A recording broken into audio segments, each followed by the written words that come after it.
I'll take a lie detector test.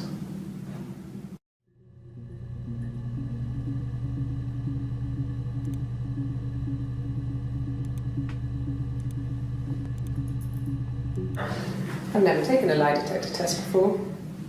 Does it really work?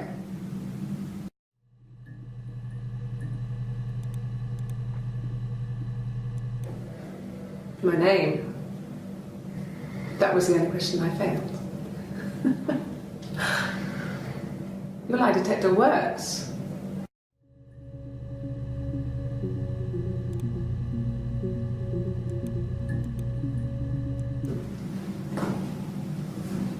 Across the road, where my parents first lived there, was a midwife called Florence.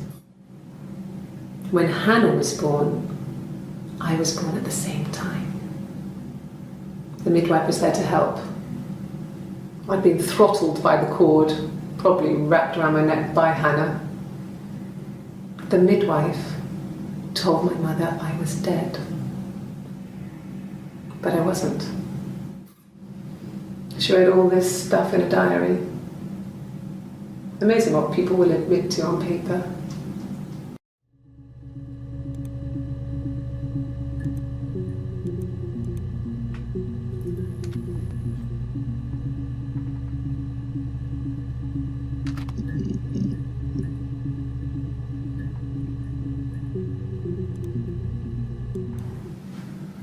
Florence took me home with her. Mother hadn't been expecting twins and had a healthy baby. I guess she was just happy for Florence to clean up, take away the evidence that this was anything but a happy occasion.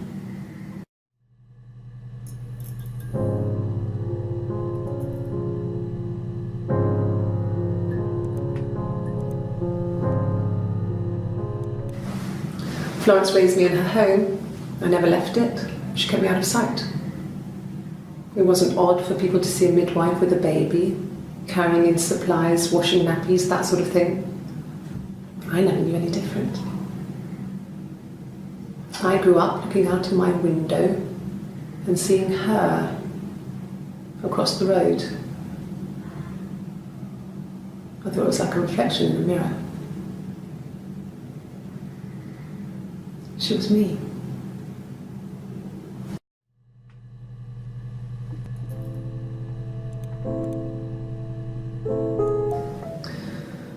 Florence was a warm, kind person, but she was broken, I guess.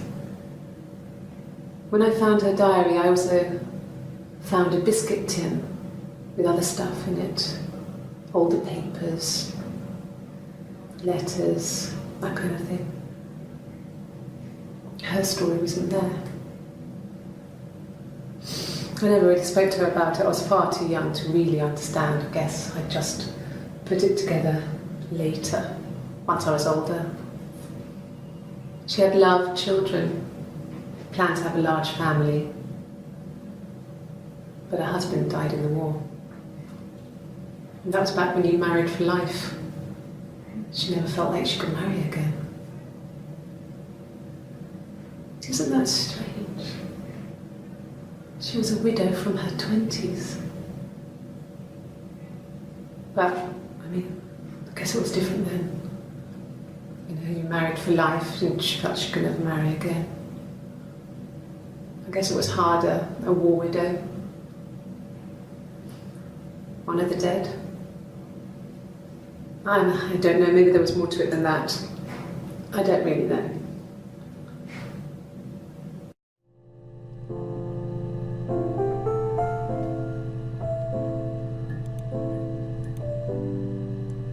No, it was just me and her. Eve was the name they were going to call their first child. They talked about it and were going to try when he came back. Florence's family had a history of firstborn girls, so they were convinced it was going to be a girl. It's hard to know if this is all true. These are stories I remember, that I read when I was a child. Maybe I misread, maybe I misunderstood. Sometimes it's hard to remember what happened last week.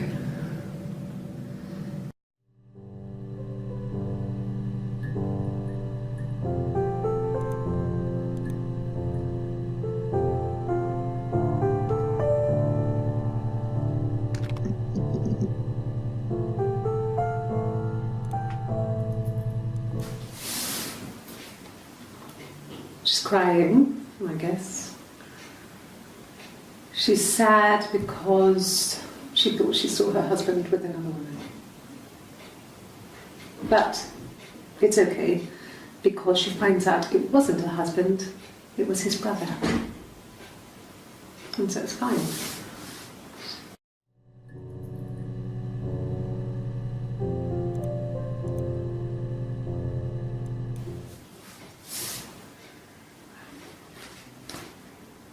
Okay, she's being chased.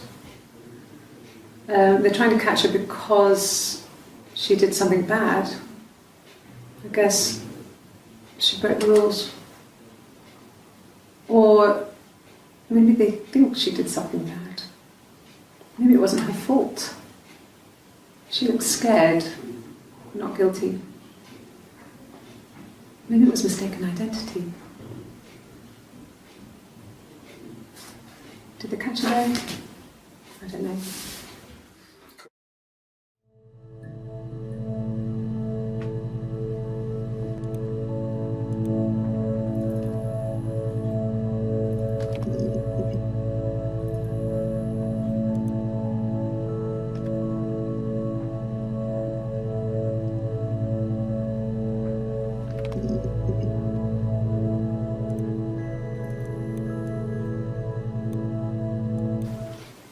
I thought it made me sound suspicious. It's not a normal thing to do, to drive to the other end of the country. I wanted to keep it simple. I know it was stupid not to tell you everything. Saying I spent the night in Glasgow when my husband went missing, I thought it would, distract you from what was important. It's different now. Now he's...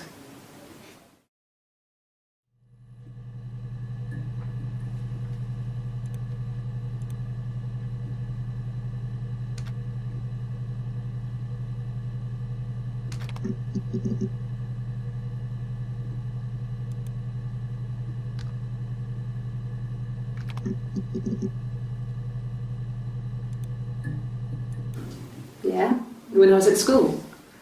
I worked part-time in the front shop. It was sort of an extended family thing. My dad used to work there, my mum worked there before I was born. I took care of paperwork, filing, typing out invoices, that kind of thing. And it was a good job for a girl back then. I didn't work a till or anything though. I was quite shy, so I wouldn't have liked to have worked a till.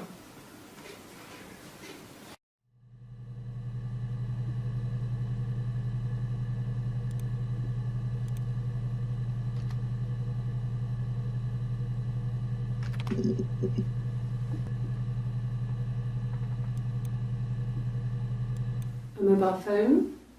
Yeah. Well, they have one for the glaziers, but it's only for work. I can't remember the number. Oh, it's in the kitchen. I saw it plugged into its charging cradle.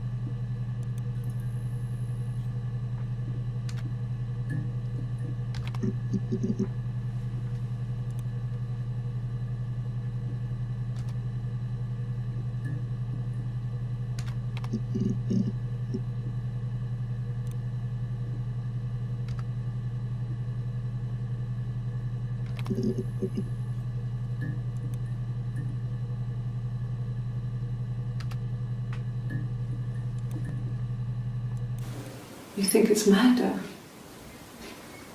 I mean, clearly it's murder.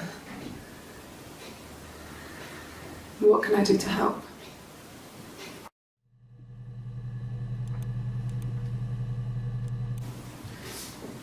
Yeah, that's me. But February, I mean, that was months ago. What's that got to do with Simon's murder?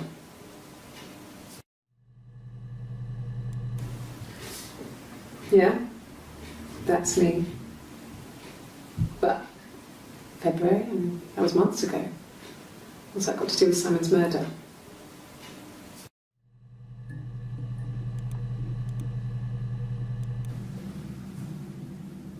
I'd like to speak to a lawyer now. Please. You have no murder weapon. You have nothing. And all these stories we've been telling each other. Just that. Stories.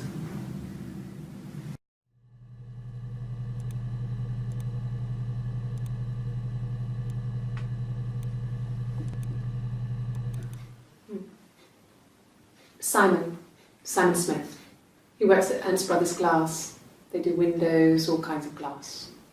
Simon does the more special work, mirror making, feature windows, artistic things.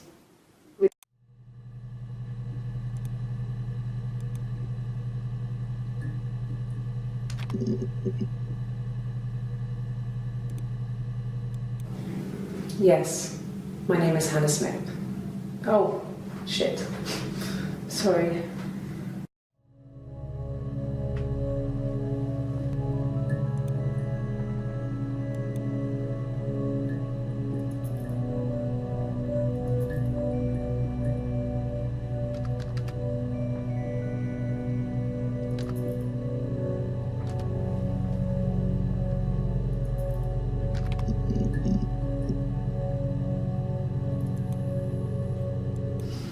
Differences? She's a better driver than me. She passed the test for us. I tried to take it and nearly crashed the car. Learned that you can't rely on confidence to get you through everything. She is the shy one. She was especially shy around boys. If Hannah liked a boy, I would have to pursue him. It was that way with Carl. Hannah met him first. She had such a crush. I let him take my virginity after a night that his band had played at. It got difficult. When I was with Carl, we would have sex, but Hannah couldn't let him see she was a virgin. She had lots of excuses. After a while, we decided that I should take Hannah.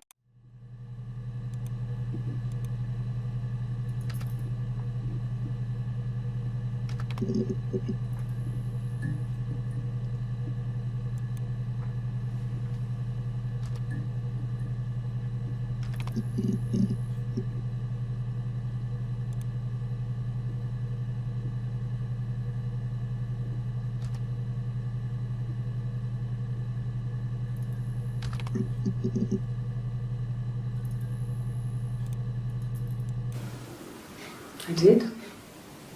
Well, we met when we were 17, both working at the Glaziers.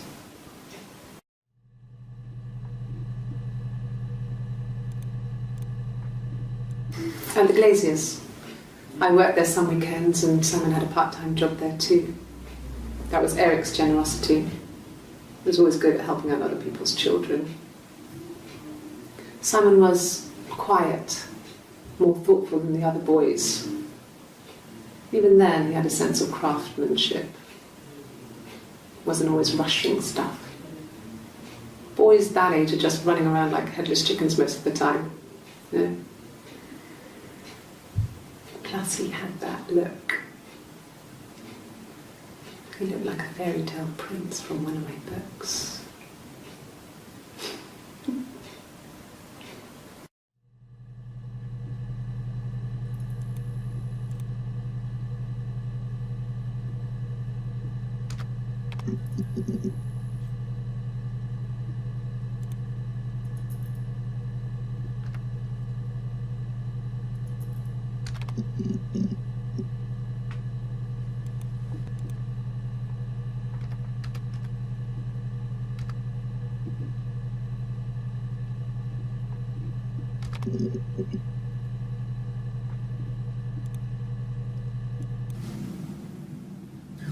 Hannah had a miscarriage. This was late in the pregnancy and it left her infertile. Felt like the universe had corrected its course. We were aligned again. But Hannah and Simon were still living with his parents. They were married. Simon had a job at the Glaziers now. Eric had given him a full-time position after he left school. And then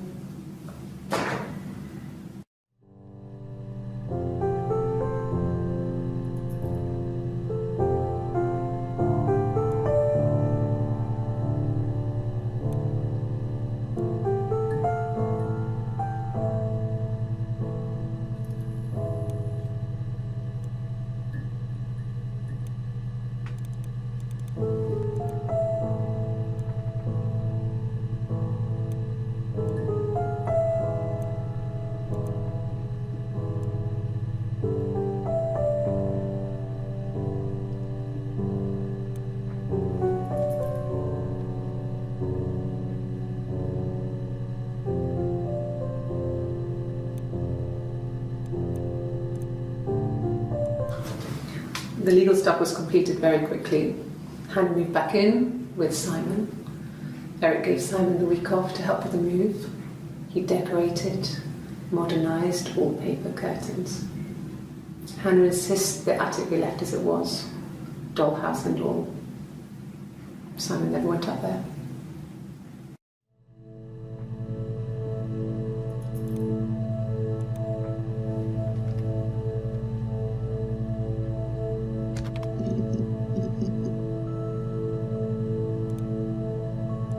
Yes, I inherited it from my parents, so it made sense to move back, me and Simon. Felt like going back to old ways before the pregnancy. Reminded me of being a girl, the dollhouse in the attic, old things. We didn't sleep in my parents' bedroom for a long time. We decorated it as soon as we moved in, but it was another year before we started sleeping there.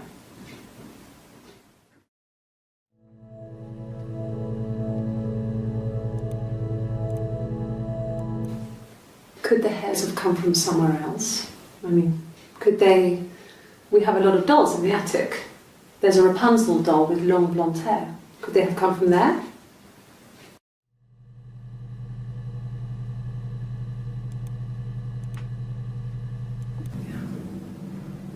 I'm not sure where the dollhouse came from. I don't know if it was given to them or they inherited it. I mean, they wouldn't have had the money to buy it. It was so huge. It must have been taken up to the attic in parts and then reassembled up there. It's a beautiful thing. Wallpaper to scale, little furniture, the lights work, mirrors, beds, big duvets and pillows. We spent hours and hours playing in it, invented all these characters and families who lived there. We wrote paperwork for them all, passports, diaries, and gave them all really elaborate stories. Once, a moth got trapped in there. We'd left a light on. It was making the most horrendous noise. We tried to kill it, but it was tough. We ended up crushing it under a copy of the Arabian Nights.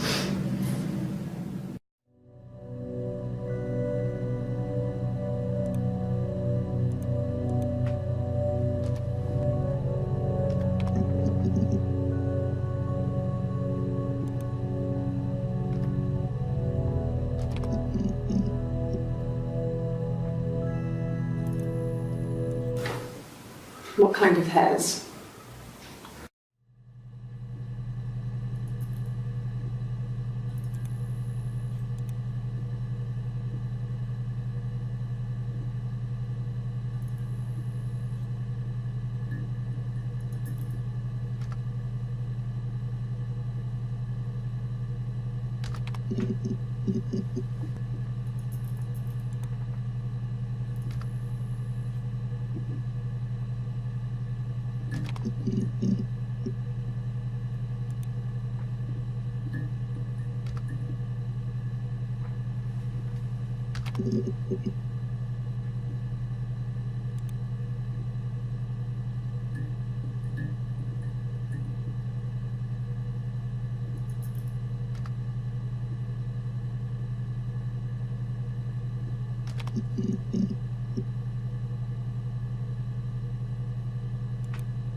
We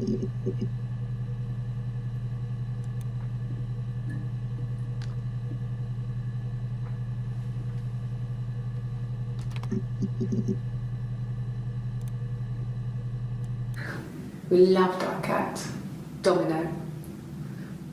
He had this little bell around his neck to stop him from killing birds in the garden. And we used to write each other notes and put them in the bell, and we could send them to each other.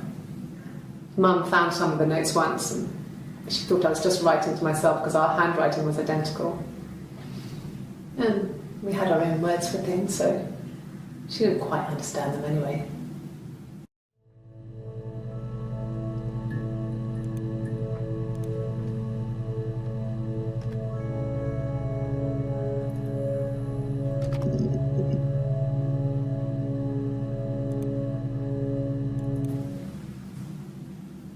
I'd like to speak to a lawyer now.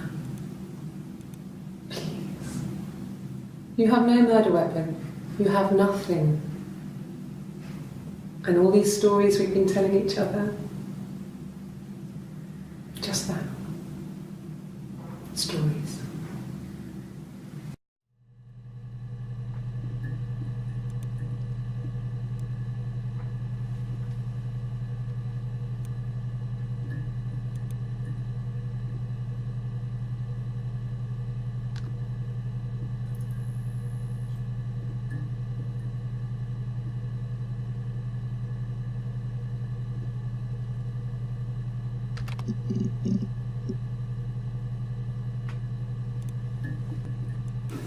No. I lost the baby. I had a miscarriage at 8 months. We carried on living at Simon's parents until, well, it was only a few months after.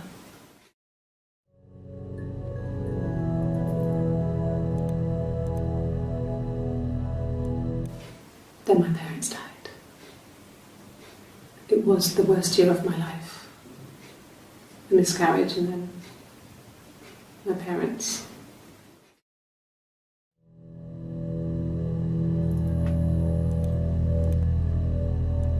Yeah. They'd gone to bed feeling ill, thinking it was flu or something. The neighbour called me, I had to use my key to let them in. We found them dead in their bed. And they'd been there for days. No one had noticed. Just awful. It was so soon after my miscarriage, the worst year of my life. I'd been so happy to get married, and after that it was just like, fuck.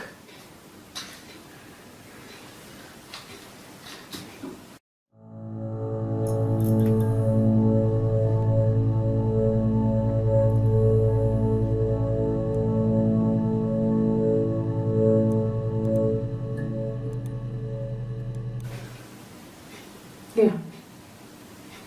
I mean, I was infertile. Thought I was. They told me I was infertile after the miscarriage because of complications.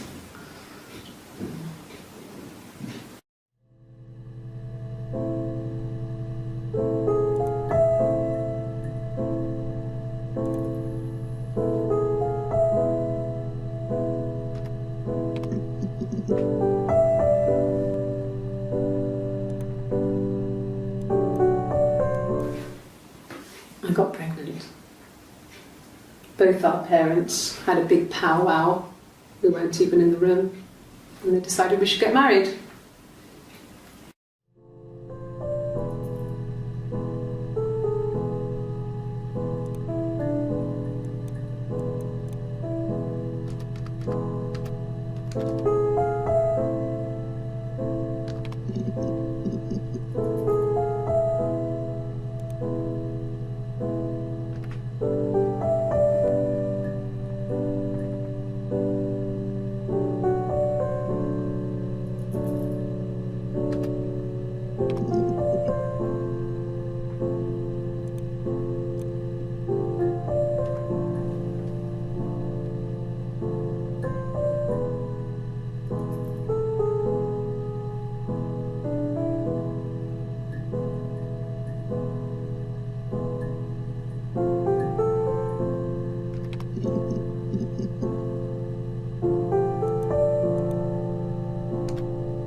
Yeah. I pulled over and slept in the car. This was just by the side of the road. I was exhausted.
The parents decided there would be a wedding. And after the wedding, Hannah moved in with his parents. There was no way I could follow, so we were separated again. I stayed in the attic. It was hard. It's like I suddenly didn't exist. I would sneak out, but in case anyone recognised me, I started wearing a wig. Hannah and I would meet up in the park. I was trying to get pregnant, but I couldn't. I couldn't do it with anyone we knew, so it was sex with strangers, drunk guys I'd met in clubs, parks and alleyways. I was 17. It felt like I was being punished. But it was Hannah who had betrayed us. I had to stop when one of the guys gave me an STD.